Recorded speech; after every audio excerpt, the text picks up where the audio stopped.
2019 Diffenay family practice in Blytheville. In it, Dr. David Diffenay can be seen walking around naked, including in the hallway between patient rooms. Another video clip sent in shows him in the receptionist area walking around three women and performing a sex act directly in front of one of the women. The clip ends with him ejaculating on her. According to the documents we received, not only did the woman work in Diffenay's office as a lab tech for another company, she was one of his patients. According to the person who sent the... Good morning. Hello, Eric. Good morning. How are you? I'm all good. I think I was stuck in the traffic. So I was coming from my office for my clinic, and it was heavily raining. So there was a huge traffic. Then that's why I texted you. Maybe I will get late by 10 minutes. So I reached. Okay. Well, it's already started recording, but there's no one here, so I can edit this. No worries. And Okay. you want to jump right into it, and I can introduce you once again, and then you go into the presentation. And at the end, I have some questions from people who sent them in. I think I should start because you have already introduced me in the first video, I guess. Okay. So I think Then you can start. Go for it. just a minute.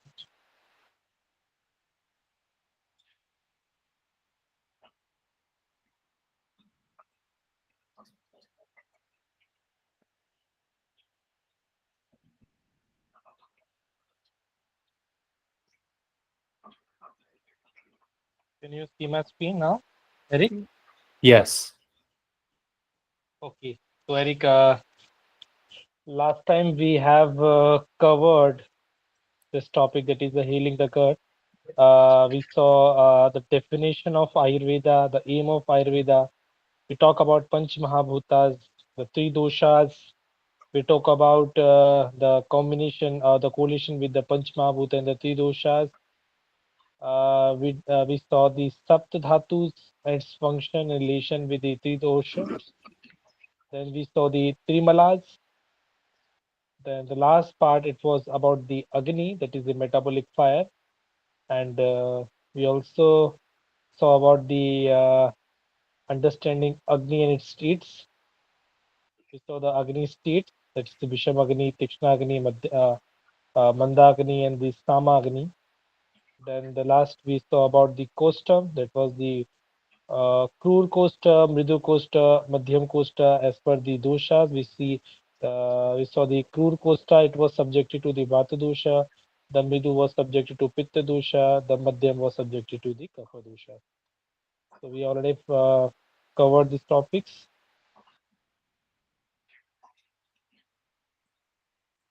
Then we also saw that the doshas linked to the various body parts. It's not like that the doshas are particularly present in a particular area. Each of the doshas are in the equilibrium, but we are talking about the dominancy. So we will start from here, from the costum. So costum, it is the nature of the alimentary tract and the bowel movement. It is of three types, as I already mentioned. The first is the krur, that is hard, the mridu, which is the soft, the madhyama, which is the moderate. So we will see first the krur costum. The krur costum, there is predominance of vata, produces hard feces, difficulty of elimination, or even non-elimination.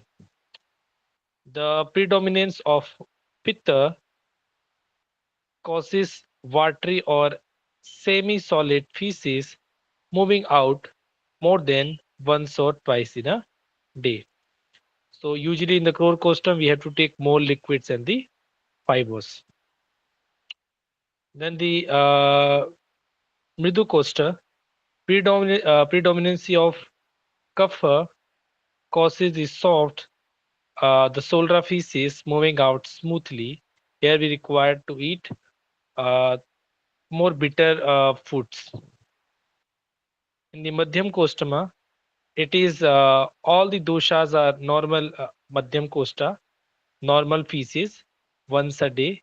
It is the ideal condition, the Madhyam Kosta. That means everything is in the equilibrium. Now we will see about the doshas and their location.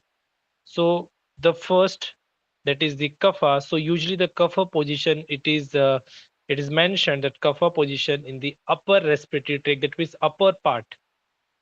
For example, in the sinuses, in the nostrils, in the throat, the bronchi. So the upper body part is subject to the kapha.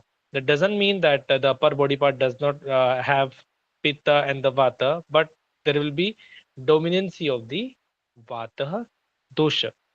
Similarly, we will talk about the pitta dosha.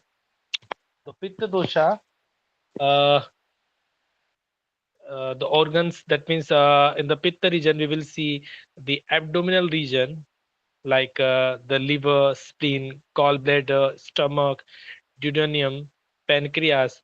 So this particular area, that is a reddish part, you will see that dominancy of the pitta dosha. So that means pitta, this sun we can call as like the this abdominal region. But that doesn't mean that this middle region or the abdominal part does not have that vata and the kapha dosha, but you will see the dominancy of the pitta dosha over the kapha and the vata dosha. So similarly, we will see about the vata. So the vata dosha, the dominancy of vata dosha is in the lateral section, like small intestine, the large intestines. So the vata dosha is dominantly present in the latter section. Now we're going to see about types of vata dosha, types of pitta doshas, types of kapha, and all they are of 5 types. So firstly, we will start with the vata dosha, then we will move to the pitta and the kapha. So usually we have 5 types of vata. The first is the pranvayu. The second is the Udan Vayu. The third is the Vyan Vayu. The fourth is Saman Vayu, and the last is the Apan Vayu. Okay, and this the types is also explains that the Pitta, the Vata is not only present in the lateral section, but is also present in the other body part as well. Because you can see the Pran Vayu, its location already been mentioned that it is it is in the brain part. Similarly, the Vyan Vayu is been mentioned, the Vyan Vayu position is in the heart region. Similarly, the Udan Vayu position, you can see it is the throat and the chest region. And the Saman Vayu location, it is in the small intestine. And the last part, that is the Apan Vayu. So the position of Apan Vayu is in the later part. That means it is subjected to the large intestine and the small intestine.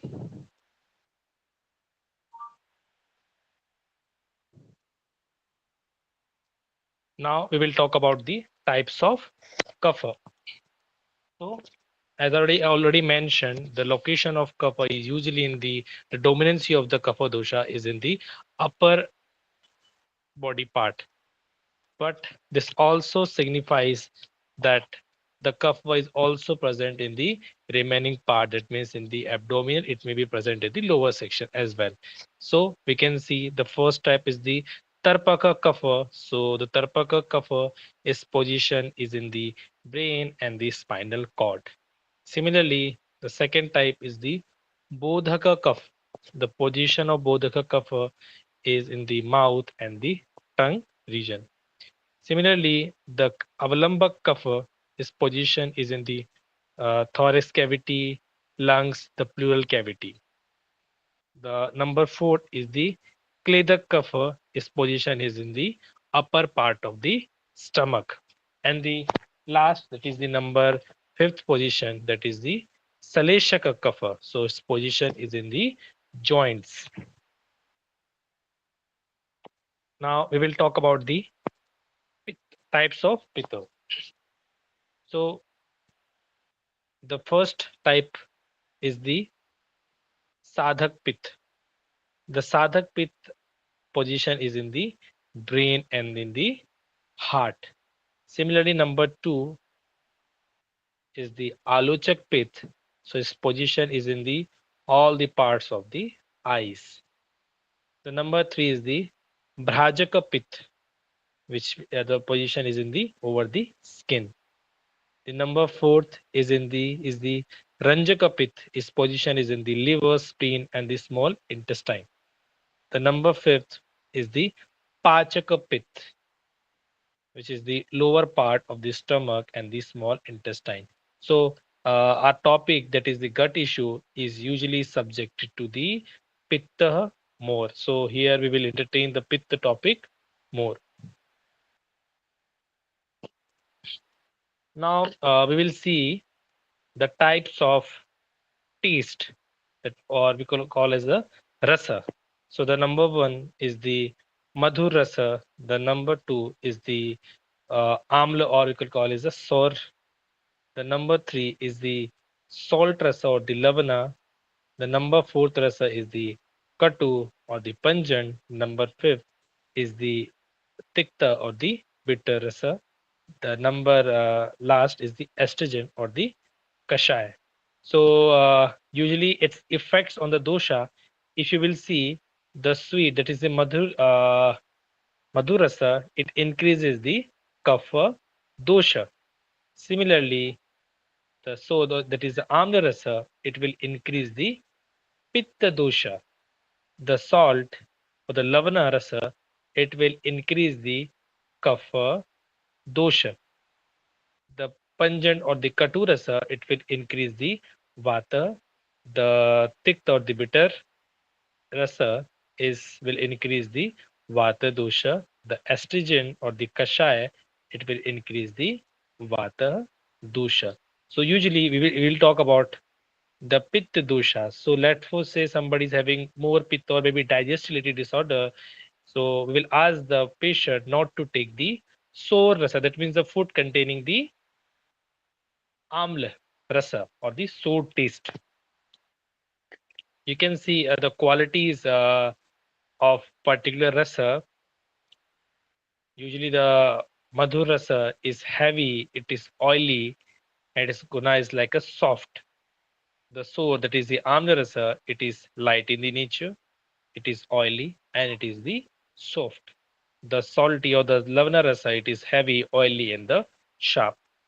The pungent or the katu rasa, it is light, dry, and the sharp. The bitter or the tikta rasa is light, dry, and sharp. The astringent, it is heavy, dry, and the soft. Now we can see the two parts more, that is the virya and the vipaka. So usually the virya means it means that potency. That means a particular rasa, what type of potency it is having. Let's say this madhur rasa, or whatever food we will contain having the madhur rasa or the sweet in the nature, it will have potency which will cause the cooling effect. Similarly, sour will have the heating effect, salty will have the heating effect, pungent will have the heating, the bitter will have cooling, the estrogen will have cooling. So we'll have two types of virya, either the heating or the cooling. Then vipak means it is the end part of the digestion. Let's say if we have taken the madhur rasa, and at the last part, that means after the digestion, this madhur rasa will have vipak. It is the sweet. The sour will have the sour vipak, but the salty will have food which is containing the uh, lavana rasa or the salt will have sweet vipak. The pungent will have the pungent vipak. The bitter will have the pungent vipak. The astringent or the kashai will have the pungent vipak. So we have seen three types of vipak. That is the sweet, the sour, and the pungent. And this Virya Vipak and the Rasa concept, it helps in the making of medicine, the formulation, the diets. So it is very, very useful.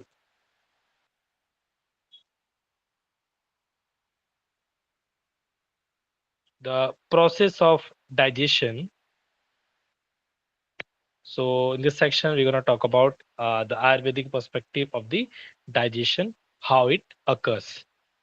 So the Pranvata draws the ingested food into the Kostha element tract in stomach.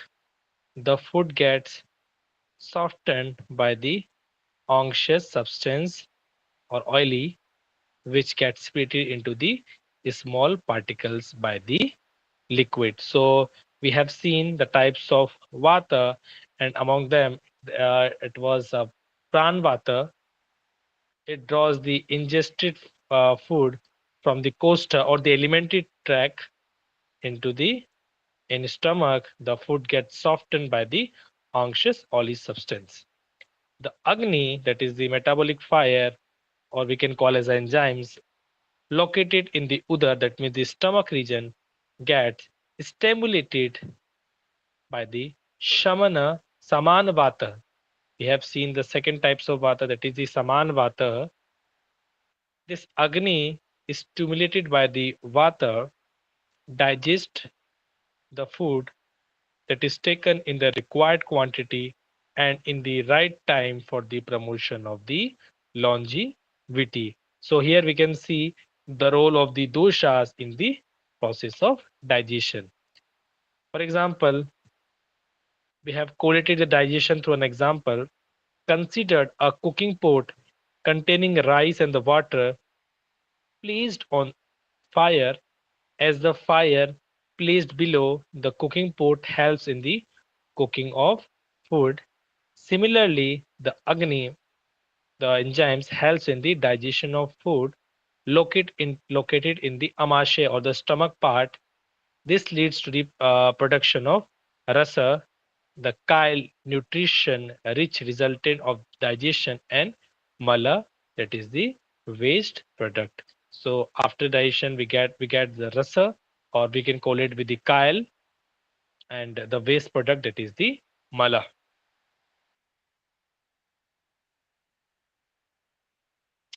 Now we will talk about the three stages of the digestion, or we can call as the avastha pak. So avastha, meaning of avastha is stages, and paka means the digestion. So we will see the first, that is the madhur avastha pak.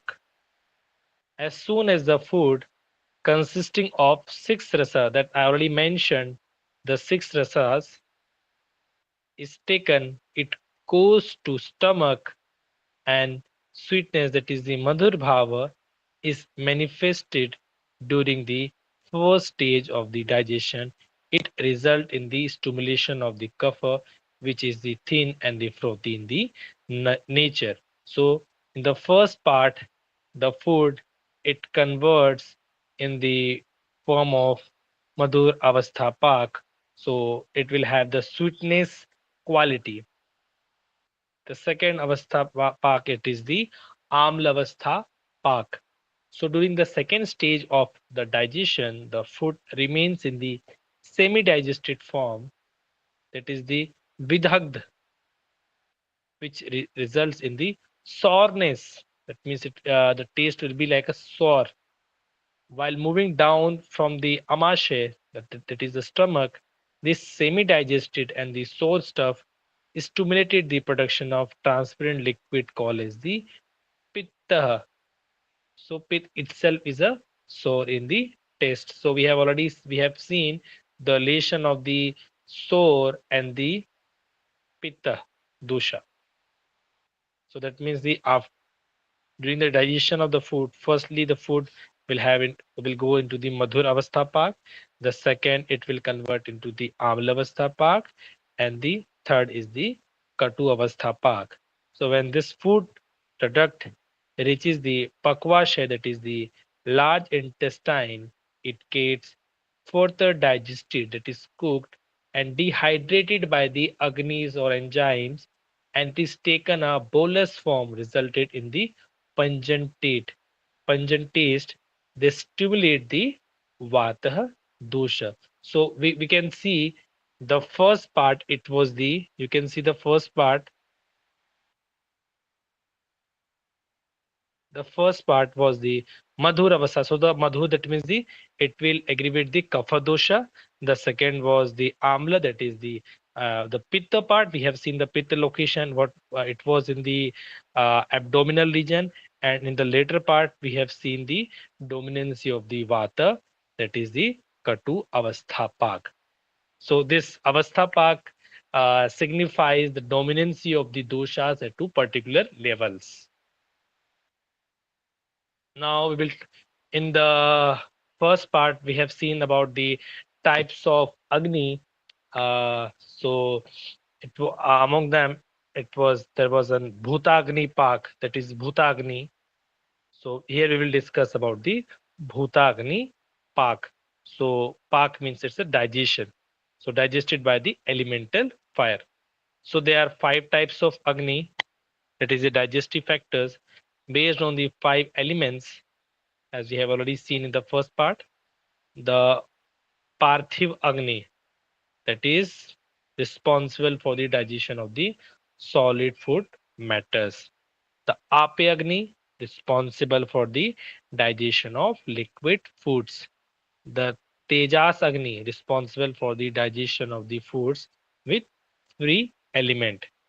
Vayu Agni, responsible for digestion of air element. And Akshagni, responsible for the digestion of food with ether element, that digest the respective elements and nourish the respective elements in the body. For example, Parthiv Agni digested solid food and nourishes the solid body elements. So usually this particular type of Agni, they digest the Panch Mahabhutas. So that means it is the elemental level of digestion.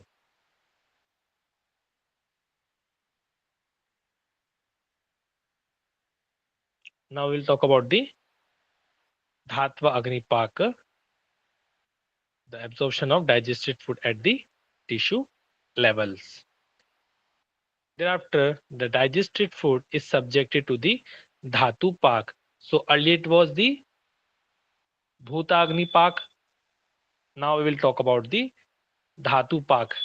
We have seen the Dhatus, that was seven types of tissues.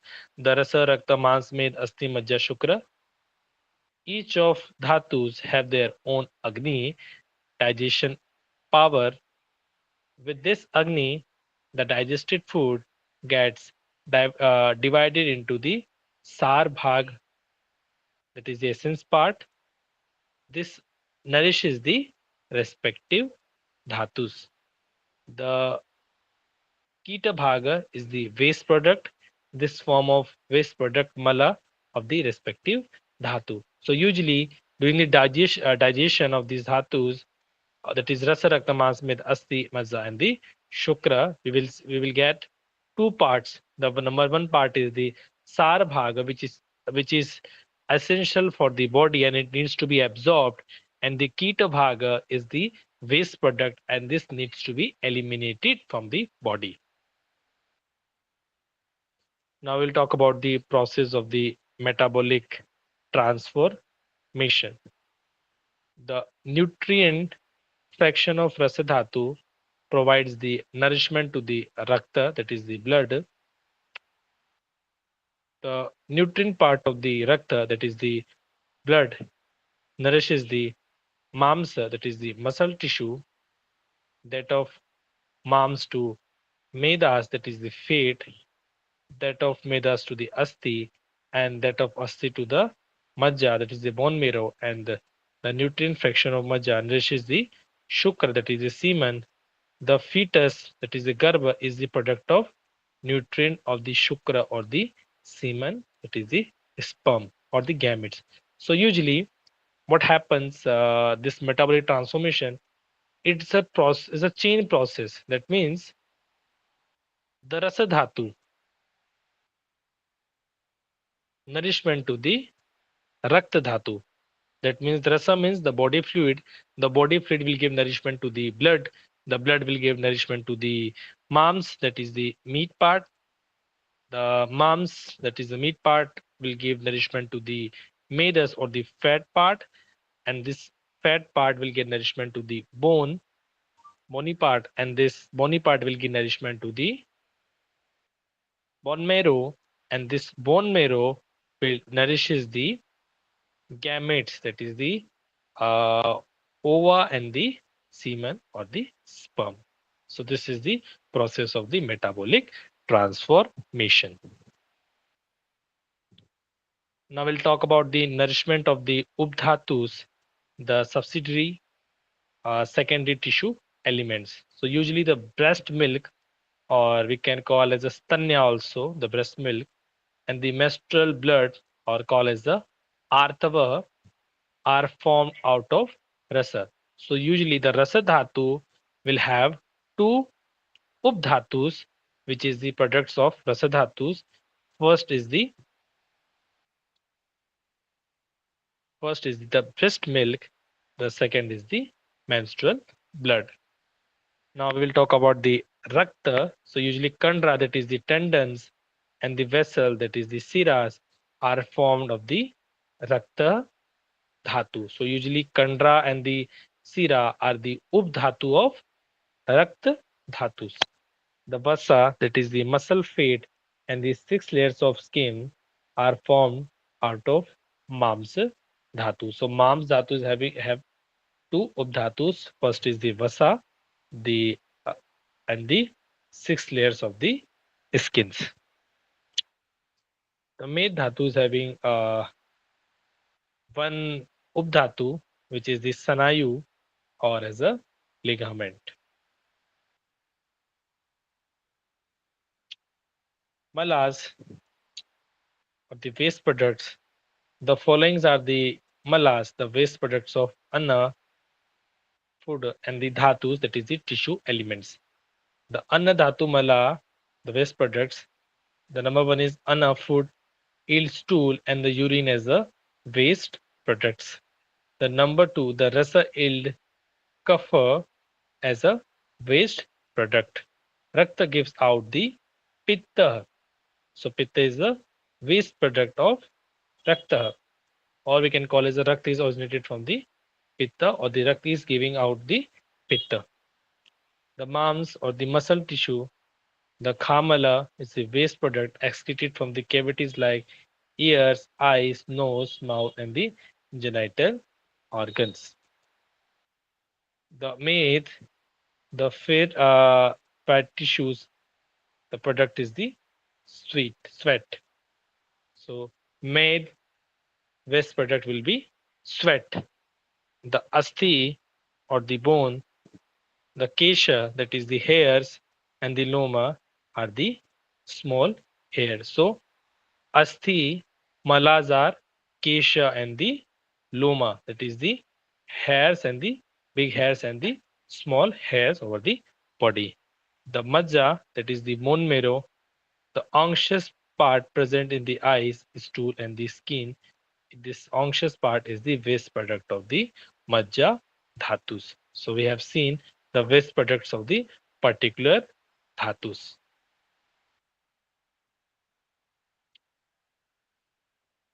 Thus the prasada, that is the nutrient fraction, as we have already seen, uh, the sar part and the keet part. So the sar part we can call as the prasad also, and the keet, that was a waste product. These two categories of product arises out the paka, that is the metabolic transformation of the dhatus. Therefore, the process of successive transformation of the dhatus is mutual interwoven.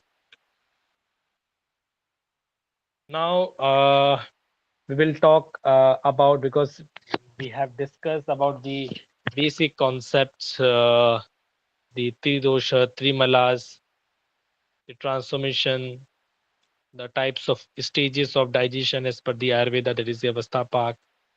We have knowledge about the rasa, and we have all the basic knowledge of Ayurveda, by which we can understand about the digestive disorders.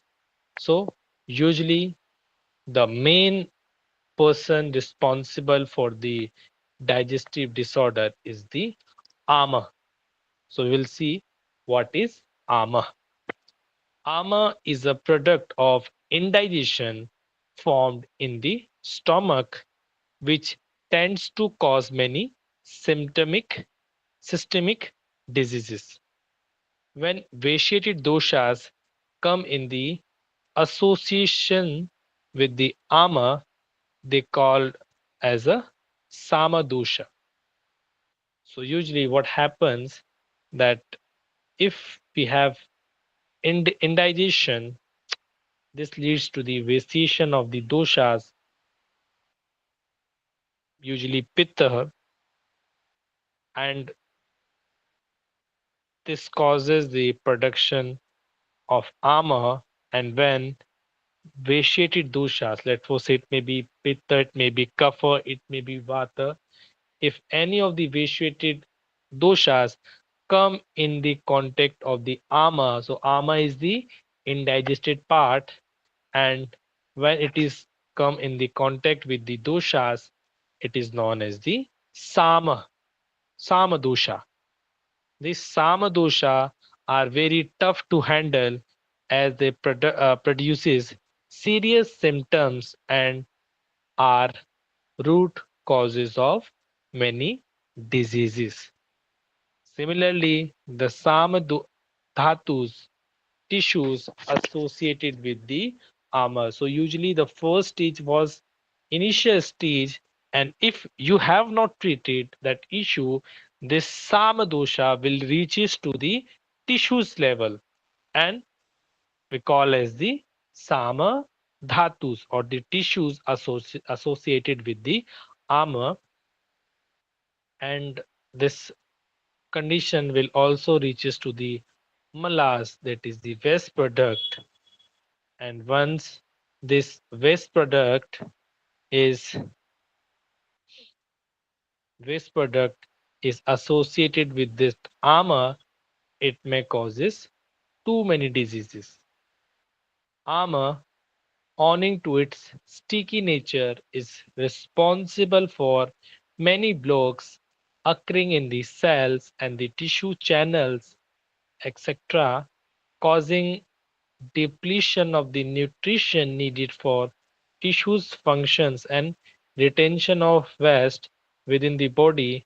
All this becomes responsible for many diseases, lowers the strength and immunity of an individual.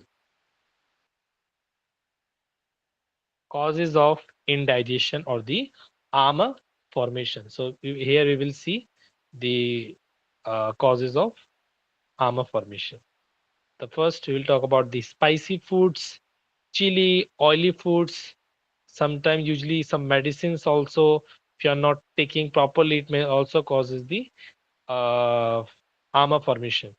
Milk, the milk products, tobacco, alcohol.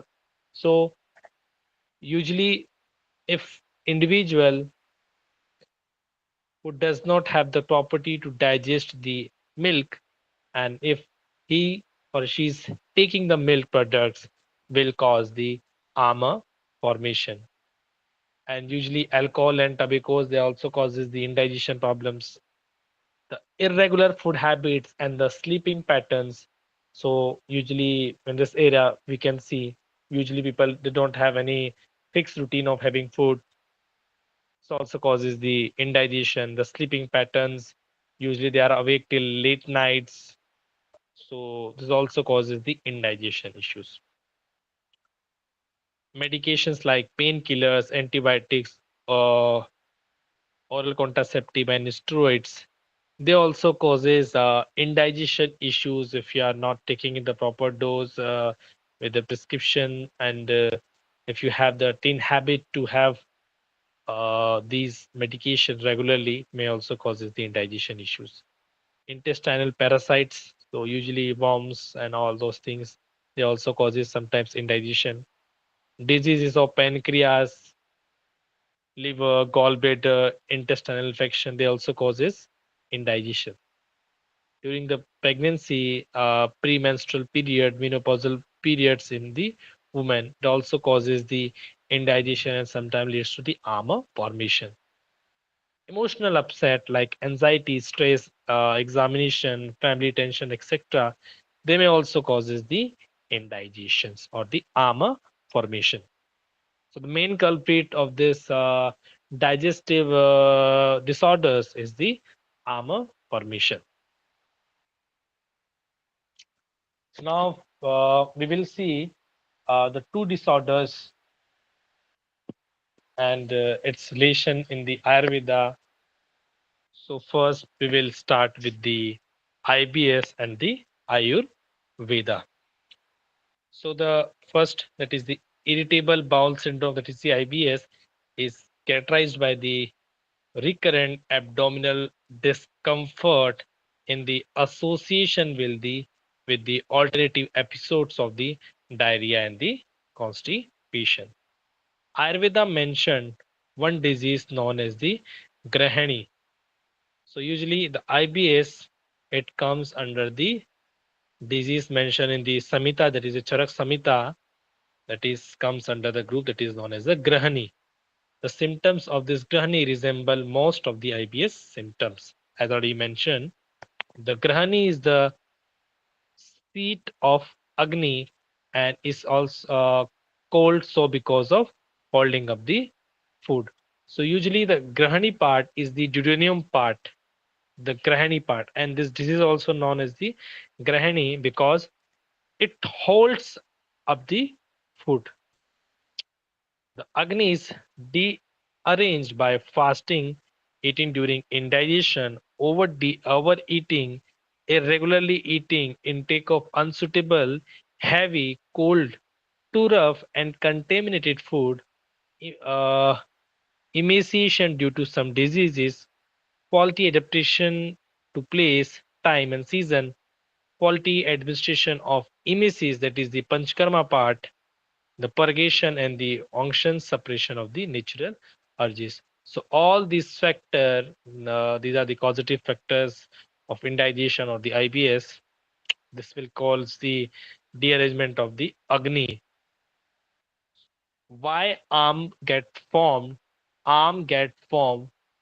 The first factor is the Agni, that is the digestive fire. When it is not working properly, that causes the formation of the armor. This is also the cause of the IBS. The Agni Mandya, that is diminished Agni, may be due to the psychological factors or the local bowel factors. It leads to defective absorption of rasa dhatu, so that the function other dhatus will be impaired, become weak. That will lead to armor condition in the body. The important factors which play a significant role in most of the digestive disorders are the malfunctioning of Agni and the Vata dosha, along with the significant contribution of mind in the psychological function of the digestive system. So for the IBS, we can see the responsible factor is for the number one is the Agni Mandi, that is the uh, diminishing of Agni. The second, we can see the Vata dosha, and the mind, that is the psychological function of the digestive system. Now we will talk about the samprapti, that is the pathogenesis of the IBS or the Grahani Roga as per the Ayurveda. Here you can see the Agni Dusti. That means the diminishing of the digestive fire, and that has caused the indigestion or the apachana, which leads to the amotpatti, that is the formation of amotpatti means formation of amaha.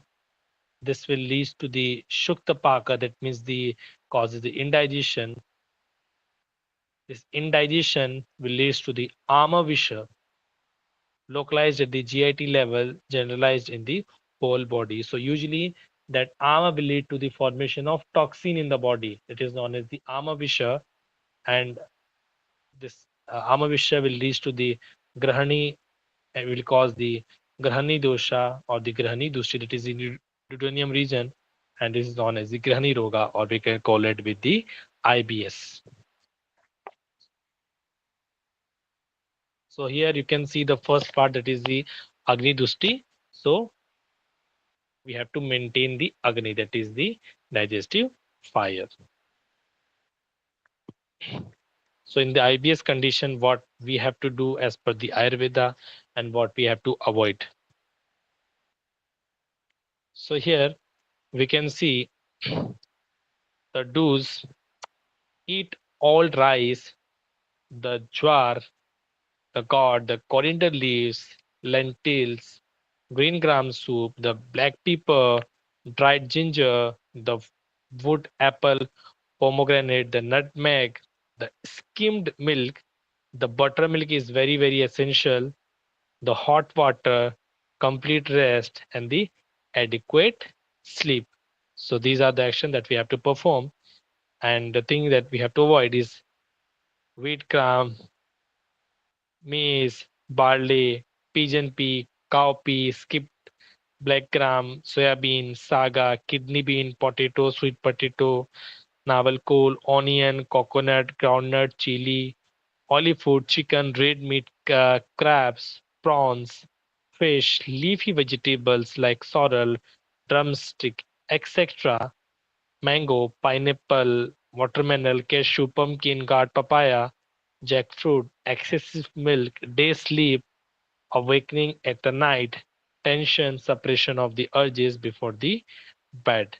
So these are the things that you have to avoid in the case of IBS. Now, the last disorder we'll talk about the GERD, that is the gastroesophageal reflex disorders and its Ayurvedic coalitions. So, the gastroesophageal reflux disease (GERD) is a common condition in which the stomach contents move up into the esophagus. The reflex becomes disease, which it causes the frequent or the severe symptoms or injury. The reflex may damage the esophagus, the pharynx, or the respiratory tract. So, according to the Acharya Kashyap, the Vidagd Ahar becomes amla and remains still in the stomach, which provocates the pitta doshas. So, Vidagd Ahar, that means the indigested food, and it becomes amla, that is sown in the nature in the stomach, which leads to the provocation of the pitta dosha. So usually in the GRT you will see burning sensations, some soreness, and that is because of the provocation of the pitta doshas. The provocated pitta causes the reduction in the digestive power and also causes the fermentation of the food. So that causes the smell of the food, this, or the smell of fermentation, you can see this fermented food in turn causes the vitiation of the pitta in the amasya, that means the stomach region. Ultimately it causes the amla pitta. So usually this GERD or the gastroesophageal reflux disorder, it is correlated with the disease in the Ayurveda known as the amla pitta. So the amla means the soreness, so usually individual feels the soreness, and the pitta, that is the pitta dosha, or usually you will have the burning sensation as well. The causes: when a person with pre-existing tendency of excessive pit secretion habitually antibiotics, incompatible, unhygienic, sour, and the pitta vitiating foods that we have already talked in the first part, the pitta and the food which aggravates the pitta doshas. There is a malsecretion of pitta. The medical sages call this condition as the amla pitta. The samprapti or the pathogenesis as per the Ayurveda of the amla pitta or the GARD. So here you can see the Nidan Sevan, the causative factors.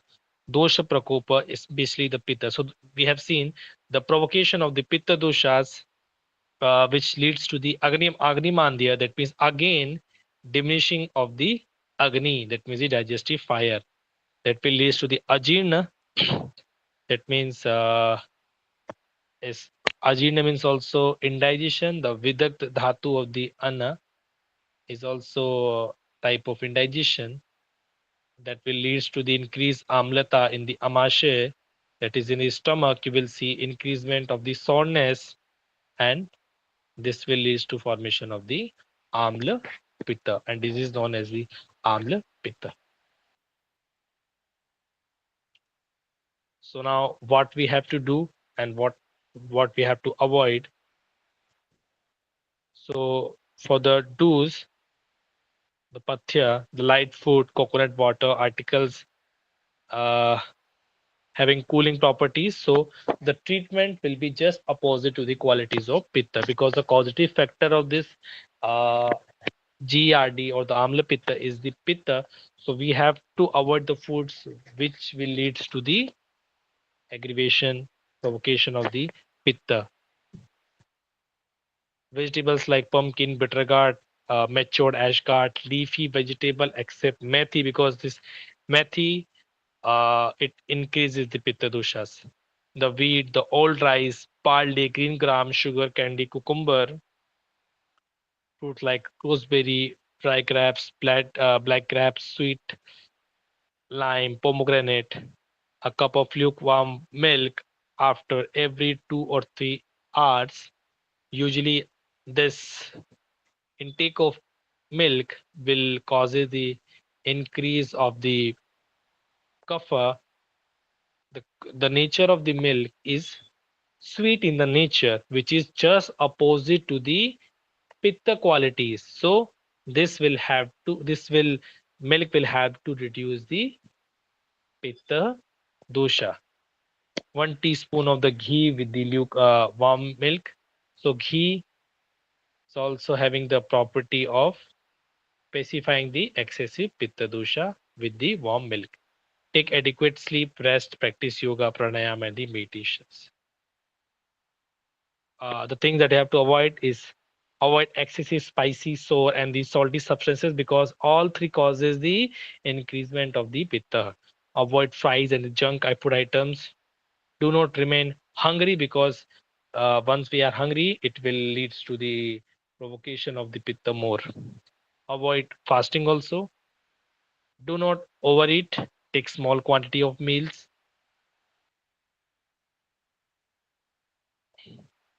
Avoid irregular food habits. Avoid food contain excessive amount of garlic, salt, oil, chilies, etc., because that will increase the pitta. Avoid rice, curd, and the sour food, because they are having acidic property. Avoid smoking, alcohol, tea, coffee, and sprint type of drugs. That also causes the uh, provocation of pitta. Avoid stress, because stress is also causing the pitta.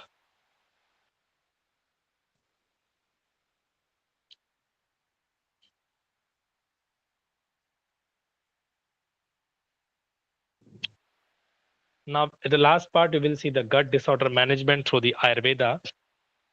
The traditional text of Ayurveda suggested the Grahani doshas may be treated by the following concepts of Langanad using Deepan and the Pachan medicines, which has to potentiate the Agni and the eliminate Ama. So what we have seen, that in the both the disorders, the diminishing of the Agni, or known as the Agni Mandya, it is the causative factor. So the treatment, let's say, whoever coming to us for the treatment of GERD or the IBS. So the first line of the treatment is Langana. That means we'll ask the individual to take the light food, or maybe you can have fasting, let's say for 6 hours, for 8 hours, then deepen in the pachan. These are the medicine which helps in the digestion of the amaha. So let's say if ama is already been formed, so we will give certain drugs of Ayurveda which will digest the amaha. The purgation therapy with stimulant drugs also helps to remove the Atha ama. We call the purgation or the virechan. So virechan is also a method where we can remove the ama. So purgation therapy usually it is indicated in the amla pit or in the GRD case, because in the GRD case usually pit is more involved, and usually this virechan or the purgation method is very useful in the pitta, in the elimination of the excessive pitta from the body.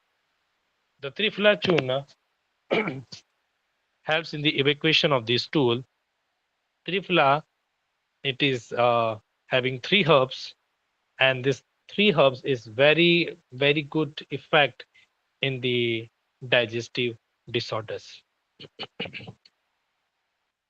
The buttermilk, or also known as the takra, also suggested by ancient acharya for the treatment of the grahani. So usually amlapit and in the case of IBS also, in other disorders also, this buttermilk or the takra, which should be very light, is extremely useful. Is extremely useful. We have certain specific Ayurvedic treatments for Gani Rogas, the digestive disorders, like we have Nirhan Vasti, Virichan, and the Anuvasan Vasti that removes symptoms of certain Vata Jagrahani, and other remainings are the certain medications in the Ayurveda classical texts like the Chandranadi Ghritam, the Tikta Ghrita, Pipalyadi Churna, Nagaradi Kwat, Madhukasav, Durlabhasav, Panchmuladiya Til, Hridayashar, Turbalyadi Shar, Abhyadi Kashaya. So there are certain drugs which is used in the case of digestive disorders, but they are not the enough. We have I think we have thousands of medicines for the case of the digestive disorders, but it's not the thing that we can give those particular medicine, like the mentioned medicine, to any individual who is having certain digestive disorders. Firstly, it is required to take the consultation, because our treatment modality of works on individual. Maybe the certain medication may be different for a particular IBS patient, but just for the reference, I have mentioned certain drugs. So yes, this is all about this digestive disorders, the gut issues, and I tried my best to deliver. And meanwhile, you can ask your questions, and I will try my best to answer all the questions.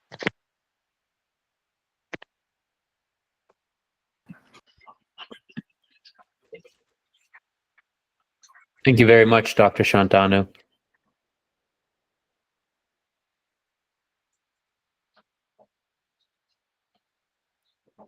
Thank you very much. That was very informative, and you laid it out very simply for many different levels to understand. Appreciate that. I have a couple questions from some clients and just interested people in this topic, if you'd have a moment to answer some of them. Yes, yes, sure, sure. We can have. Okay, so this first question is from Patricia. She says, why is Agni considered central to overall health, and is it only in the gut? Okay. So actually, the first thing is that whatever nutrition our body is getting, it is through the digestion process only. It's not like that we are getting the nutrition from from some other sources, just like through the digestion process. And the position of the agni is usually in the your abdominal region, that means the amashe pakwamashe. And because pitta is present there, and pitta is the you can correlate with the agni. We have already mentioned the types of agni, and this leads to the digestion of the particular uh, part. That means if you can have the sar part, the keet part, and the remaining other parts. So usually the function is responsible, that is the pitta or the agni. So pitta or Mm. agni is like a synonyms. Usually pitta and the agni is they're having the similar qualities. Okay. And her second part of the question is the agni only in the gut? Yeah, usually the agni is not in the gut, because we have seen because the metabolism, it is working everywhere in the body, Hmm. because the metabolism is working every over the body. Because if you count the cells also, so it's not like that the digestion, that means the agni is only residing in the abdominal region, is not like that. We are just talking about the digestion, not at the elementary level. Hmm. Okay. And this next one is from Amy. She asks, what are early signs of ama? Early signs of ama, usually you will see heaviness in the body. You will see Hmm. heaviness in the body, and fatigue, anorexia you will see. And usually the main sign, and you won't have the desires to eat more. Okay. Thomas asks, specifically with GERD, how would you address it, body and mind? You talked a lot about it with the body, but he wants to know Can specific to you the mind as can you well. please can you please repeat the question, the first Certainly. part? The connection of GERD and the mind. How would you address the mind when you want to address GERD? GERD. Okay, okay. So usually, because in the embryology section, we have already mentioned the origin of the gut and the mind. That means the brain part. Actually, they have the same origin. Hmm. That's why in the case of psychiatric disorders, you will see we are performing the vasti. That means from the anal rudge, Okay. because we can't reach to that level. So through stimulating that gut, or through the vasti, we are just stimulating the other part which is having the similar origin during the Okay. embryology. Yeah, understood. And then Peter wants to know how to tell the difference between too much stomach acid and not enough. Sometimes they seem similar in symptoms. Usually, if you have more as like acidic things, can you please repeat the question, the first part? Yeah. How to tell the difference between too much stomach acid and not enough. Look, if you have too much acidic, so usually you will have much more soreness, and maybe you will have some burning sensation, like in the amlopit case. So, and usually if you don't have the acidic things, if it is in same condition, uh, maybe you will have digestion not in the proper section. Hmm. Jessica would like to ask, what are some of the most common modern eating habits that you see that contribute most to digestive disorders? And what are some simple ways to change them? Okay, so usually in this today's era, we can see people don't have much time for the eating. There is no time uh, for sleep also, and whatever the junk food, all the things that comes under the gram ahar as per the acharya, we can see, and these are the responsible factors which leads to the formation of the ama. And how we can avoid it, just by taking the foods at the regular time. We can see, we can have the seasonal foods more. We can select the proper time of having food. Hmm. And the last one, This is someone who's experiencing digestive flare-ups during seasonal transitions.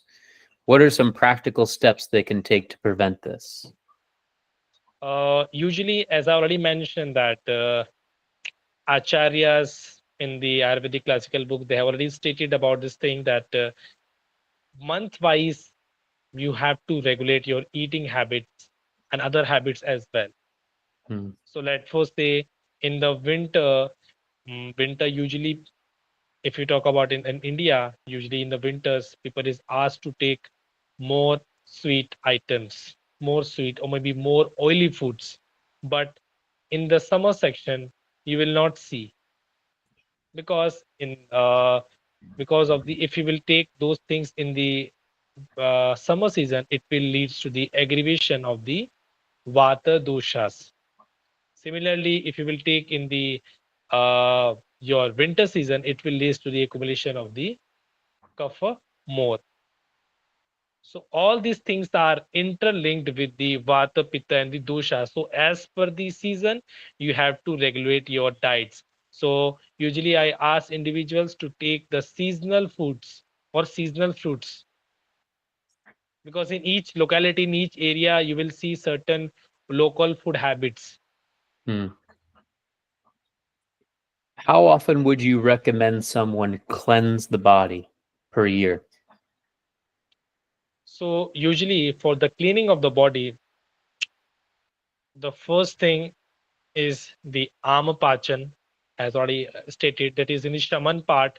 But after that, also, if particular individual is not getting help, then we ask the individual to go for the Panchkarma, that is the cleansing of the body. And it is completely natural method by taking certain medications for regular interval of time. And this leads to elimination of the toxins, which is the ama. Let's first say I have mentioned that ama, if it is formed in the initial part and later it reaches to the dhatus and then to the malas. So if they have reaches to the tissue level, then you can't eliminate by using the drugs. In that case, what you have to do, you have to go for the panchkarma procedures. Hmm. Okay. And one last one, because you talked a lot about tukra and buttermilk being really useful, specific to these digestive issues. Can you go into a little bit more detail about what tukra does for the body? Uh, usually, like the buttermilk, it is obviously it is made from the curd, but it is very fine. The the curd, it is having more acidic or maybe it may causes the aggravation of the pitta, but the buttermilk, it is tridosh shamya, that means it will pacify the elevated doshas. So that's why in the gut issue, because the gut issue is usually subjected to the pitta dosha more, and this buttermilk, it will eliminate the excessive pith from the body. So that's why, and it is extremely good in the case of the gut issues. Let's suppose if you are having IBS, if you're having hemorrhoids, if you have IDS, then all Crohn's disease, ulcerative colitis, and all those factors, this buttermilk is extremely, it works. Would the buttermilk be useful in prevention of these types of diseases as well? Yes, you can have because they also help in the regeneration of certain bacterias in the gut. So that's why we recommend the individuals who are having certain gut issues, they can have the buttermilk, but not in the evening time. Usually we have certain its duration, its limit when you have to take, when to avoid. So yes, but it is not like that somebody is having gut issue, he will take or she will take the buttermilk throughout the day. Is not like that. You have to take in certain amount. Maybe like the doctor, Ayurvedic doctor, they can ask you to have add of certain medication. Let for say you can add the Singvastack churn, maybe Situ, you can add the Triphala powder. There's so many other uh, combination of herbs that the particular physician can select. and you can have. So in that section, the buttermilk is excellent for the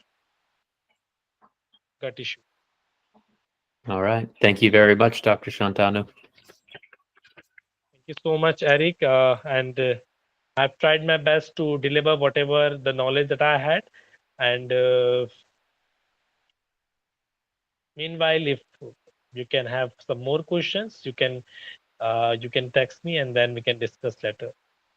Yeah, we'll look to set up another webinar and maybe on some Jyotish and anything you'd want to talk about in the future. Yes, yes, sure, sure. All right. Thank you so much, Eric. Have a Bye. nice day. You too.